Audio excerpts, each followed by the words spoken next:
आज हम समांतर श्रेणी के तथ्य को देखते हैं। तो सबसे पहले हम जानने का प्रयास करेंगे कि समांतर श्रेणी होता क्या है। तो यहाँ पे सीरीज के फॉर्म में लिखा है, इसको हम प्रोग्रेशन कर लेते हैं। तो समांतर श्रेणी हो गया मतलब अर्थमेटिक प्रोग्रेशन। इससे देखते हैं कि इसे कब कहा जाता है किसी भी अनुक्रम को कि हमारा समांतर श्रेणी है। जैसे हम उदाहरण लेते हैं 2, 6, 10, 14, 18 इस तरह का। तो यहाँ पे देखिए ये पहला पद, दूसरा पद, तीसरा पद, चौथा पद, पांचवा पद, जो जिस स्थान पे है वो उतना पद कहलाएगा। तो यहाँ पे हमारा पहला पद जो है वह है प्रथम पद, जिसको हम समांतर श्रेणी के अंतर्गत स्मॉल a से दिखाते हैं। तो इसका वैल्यू है 2। दूसरा पद हमारा द्वितीय पद हम देखें तो ये हमारा 6 है। ऐसे ही तीसरा पद 10 है, चौथा पद 14 है और पांचवा पद 18 है। तो यहाँ पे देखिए पहले और दूसरे पद के बीच में जो अंतर है वो देखिए 6 ऋण 2 4 है। फिर दूसरे और तीसरे पद में अगर अंतर देखें तो 10 ऋण 6 ये भी 4 है। फिर चौथे और तीसरे पद में अंतर देखें तो ये भी 4 है। फिर 18 में से 14 को माइनस करके ये भी 4 है। मतलब हर पद के बीच का जो अंतर है वो एक समान आ रहा है। तो इसी को हम इस अंतर को भी सर्वांतर कहते हैं और समांतर श्रेणी के अंतर्गत इसको डी से लेते हैं। ये जो अंतर आया एक समान अंतर है। इसी को अगर हम संदेह विकसित करें तो समान अंतर वाला जो श्रेणी होगा वो समांतर श्रेणी कहलाएगा। तो यहाँ पे देखिए सभी पदों के बीच में एक समान अंतर है, इसी को हम समांतर कहते हैं। सब अंतर सभी जगह एक समान अंतर। जब भी इस तरह का होगा कि सारे पदों के बीच एक समान अंतर हो तो उस अनुक्रम को हम समांतर श्रेणी कहेंगे। और इसके लिए कुछ तथ्य हैं जिनको हम आज देखेंगे। जैसे nवां पद के लिए हमारे पास जो सूत्र है a plus n-1 into D. ये an जो है nवां पद है, nवां पद इसको व्यक्त कर रहा है। a हमारा प्रथम पद है जो यहाँ लिखा हुआ है, d हमारा सर्वांतर है और n जो है पदों की संख्या है। तो इस तरह से हमारे पास एक सूत्र है जिसके द्वारा हम किसी समांतर श्रेणी के किसी भी स्थान पे पद की संख्या को निकाल सकते हैं कि पद का मान क्या होगा उस स्थान में। उसके लिए ये सूत्र है। इसी प्रकार से अगर हमको अंतिम पद निकालना है समांतर श्रेणी का जो परिमित श्रेणी है, उसके लिए हमारे पास जो सूत्र है अंतिम पद बराबर एल से इसे व्यक्त करते हैं तो एल बराबर हो जाएगा a plus n-1 into D. तो इस सूत्र के द्वारा परिमित समांतर श्रेणी के अंतिम पद को हम निकाल सकते हैं। इसी प्रकार से और देखें तो n पदों का योगफल समांतर श्रेणी के अंतर्गत अगर हम n पदों का योगफल निकालना चाहते हैं तो उसके लिए हमारे पास दो सूत्र है। एक सूत्र है Sn बराबर n/2 2a plus n-1 into D. दूसरा इसी का ही सूत्र है Sn उस स्थिति में है जब हमको प्रथम पद और समांतर श्रेणी का अंतिम पद ज्ञात करें। तो उस स्थिति में हम दूसरे सूत्र को हम उपयोग में ला सकते हैं। तो इस तरह से हम n पदों का योगफल निकालने की स्थिति में आ जाएंगे। इसी तरीके से हम श्रेणी के समांतर श्रेणी के बारे में बात हो रही है। अंत से nवां पद निकालना चाहिए। nवां पद यहाँ पे हमने जो निकाला है वो श्रेणी के प्रारंभ से nवां पद के लिए सूत्र लिखे हैं।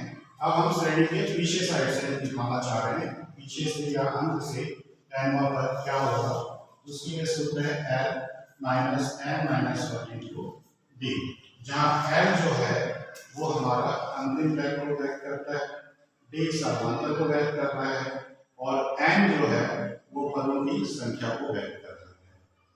इसी प्रकार से अगर हम देखें तो समांतर श्रेणी में हमको कुछ प्रश्नों को हल करने के लिए कभी कभी हमको क्रमागत पद लेना होता है।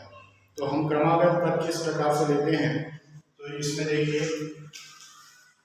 क्रमागत पद,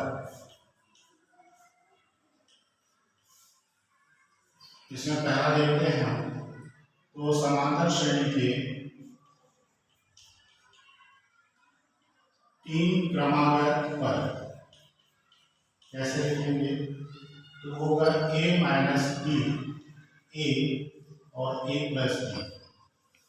इसका उपयोग हम उस समय करते हैं कि जब हमको प्रश्न में दिया हो कि समांतर श्रेणी के 3 क्रमागत पद हैं, उनके बीच में कोई संबंध दिया हो, तो उस स्थिति में हमको समांतर श्रेणी निकालना होता है।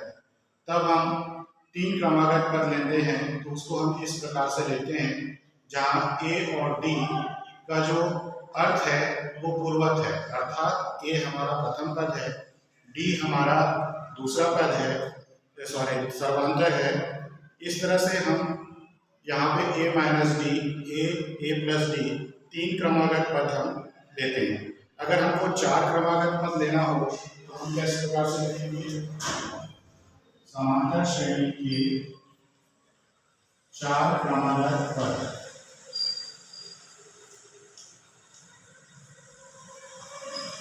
a minus B, a minus B, a plus D और a प्लस डी। यहाँ पे देखिए a और d का अर्थ पहले जैसा ही है, प्रथम पद और सर्वांतर को व्यक्त कर रहे हैं। इसमें 4 पद लिया गया है, तो a minus 3d, a minus d, a plus d और a प्लस 3d लिया गया है। इसी प्रकार से अगर हमको 5 पद लिखना हो, समांतर श्रेणी के 5 क्रमागत पद लिखना हो, तो हम इसे लेंगे a minus 2d, a minus d, a plus d, a plus 2d। तो इस तरह से हमारे पास समांतर श्रेणी के 5 क्रमागत पद हमको मिल जाएंगे। इसी के आगे हम देखते हैं कि कभी कभी हमको प्रश्न में समांतर माध्य निकालना होता है। समांतर माध्य क्या होता है इसको समझते हैं।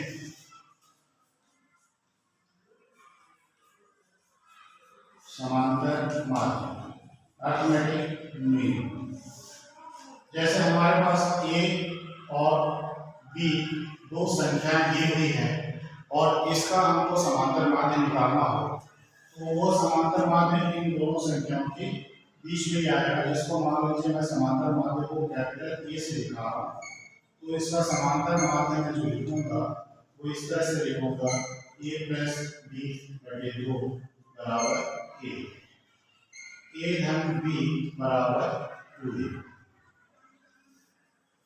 इसका अर्थ ये हुआ कि जब हम समांतर माध्य लिखेंगे तो ये जो पूरा पद है a कैपिटल A फिर स्मॉल b, जहाँ कैपिटल A समांतर माध्य को व्यक्त कर रहा है, तो ये तीनों पद क्या हो जाएंगे, समांतर श्रेणी में आ जाएंगे। ये समांतर श्रेणी में बदल जाएगा, ये पूरा का समांतर श्रेणी में हो जाएगा। एक तथ्यात्मक जानकारी है कि अगर हमारे पास समांतर माध्य हैं तो उनका अगर हम योग कर दें, मान लीजिए हमारे पास n समांतर माध्य हैं, जैसे a और b है, उसके बीच में n समांतर माध्य हमको डालना है, तो n समांतर माध्य आ जाएंगे, जैसे यहाँ पे मैं लिखूं A1 A2 A3 dot AN B। तो ये जो है n समांतर माध्य है।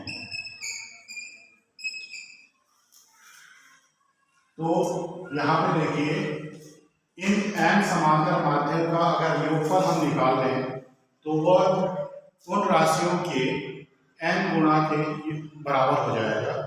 जैसे जो हमारा समांतर माध्य का योगफल आएगा वो समांतर माध्य का n गुना हो जाएगा।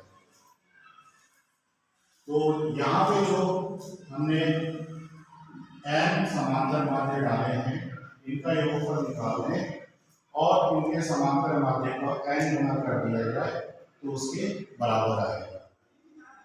तो ये तथ्यात्मक जानकारी थी। इसी प्रकार से समांतर श्रेणी के लिए कुछ तथ्यात्मक जानकारी है कि अगर हम समांतर श्रेणी में कोई संख्या उसके प्रत्येक पद में जोड़ें या घटाएं या गुणा करें या भाग करें तो समांतर श्रेणी में कोई परिवर्तन नहीं होता है, वो तब भी समांतर श्रेणी बना रहे। इस प्रकार से हमने आज समांतर श्रेणी से संबंधित कुछ तथ्यात्मक जानकारियों को देखा।